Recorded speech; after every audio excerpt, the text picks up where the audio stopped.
Wondering how to pay for college should not be a determining factor in whether or not someone can go to college. But that said, especially when it comes to undocumented students, it is a huge factor in whether or not they can even pursue an education. If you have a student or if you are a student that is undocumented, maybe you came into the country as a child many years ago and you are in this situation, I'm going to explain what kind of financial aid you could possibly look for and whether or not that's even possible when it comes to paying for college. Now, make sure you hit subscribe because every single week we're releasing a new strategy to help families secure a debt-free degree. Hey there, my name is Jocelyn Pineda-Pearson, founder of the Scholarship System, where we redefine paying for college to help families avoid student loan debt. I was able to secure 6 figures in scholarships myself, resulting in an overage check every semester, and I would love for that to happen for your students as well. Now, the first question is, are undocumented students even eligible for aid? The answer is, it depends.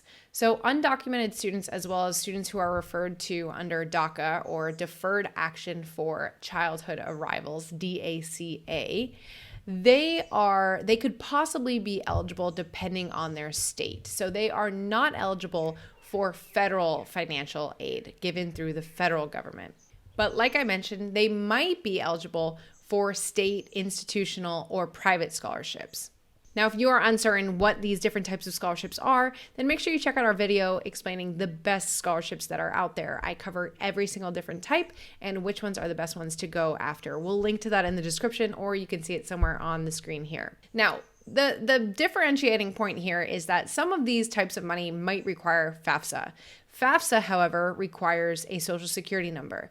Undocumented students pretty much don't have social security numbers unless they are considered under DACA, where they would have a social. Now, when it comes to which ones would require that FAFSA figure, there could be private scholarships that require it, but for sure, any kind of government money typically requires the FAFSA.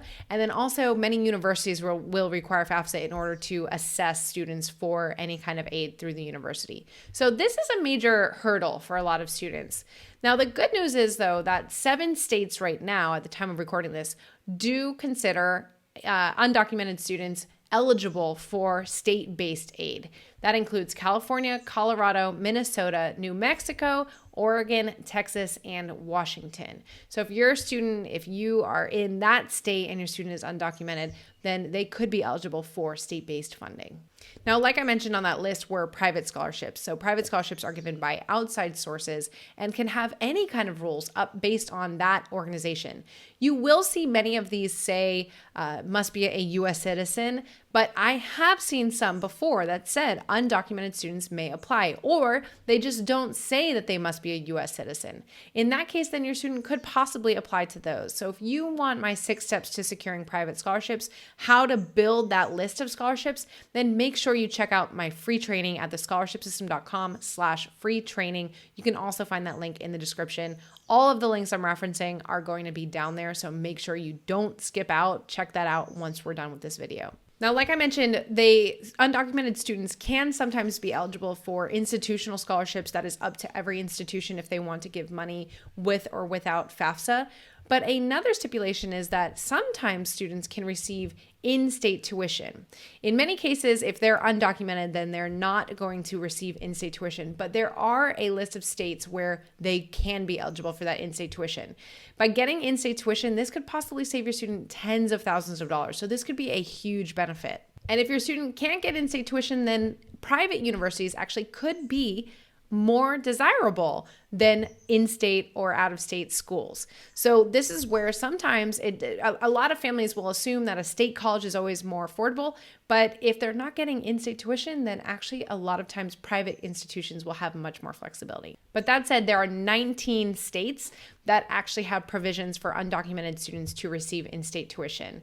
Those include, and I had to write these down, 19 of them, Arkansas, California, Colorado, Connecticut, Florida, Illinois, Kansas, Maryland, Minnesota, Nebraska, New Jersey, New York, Oregon, Texas, Utah, Washington, Oklahoma, and Rhode Island. So those are the 19 states. Now, what else can a student do if they are undocumented and need financial aid? First and foremost, speak to the financial aid department. Like I mentioned, there are certain provisions in certain states, but also sometimes they have flexibility to decide whether or not they want to give the money to the student, or maybe they have flexibility on the FAFSA requirements. It really can vary by schools. Maybe the school is in an area where they've dealt with this before, and so they could also point your student in the right direction to different kinds of grants or scholarships that they've seen other undocumented students receive. Lastly, the financial aid department will also be able to tell you if your student can get in-state tuition, out-of-state tuition, whatever their rules are. So just to recap, undocumented students are not eligible for federal money. However, there are still plenty of different opportunities that they could possibly receive depending on which school they're going to, which state they live in, and really the decisions to pursue all these different avenues.